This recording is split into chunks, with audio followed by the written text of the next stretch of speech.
талаптыға жаусын нұр дейді. Талаптың нұр жауады.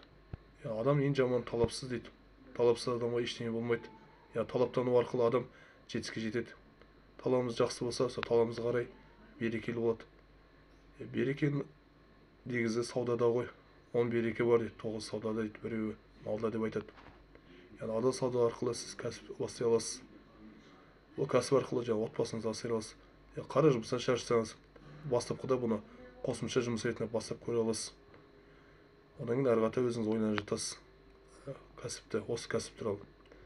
Қосымша кәсіп ретінде. Яғни бұл кәсіп қолыңызда ұялы телефон арқылы және интернеттің күшімен істелетін кәсіп, онлайн кәсіп болып саналады. Бізде дайын сабақтар болса, дайын сабақтар арқылы сізге үйрететін боламын. Сізде ешқандай риск жоқ бұл сабақтар алуда, онлайн кәсіп істеуде. Мен төмен тұрған WhatsApp нөміріме және профиль тұрған WhatsApp нөміріне хабарласыңыз. Сізді өзім үйрететін боламын сол WhatsApp'та.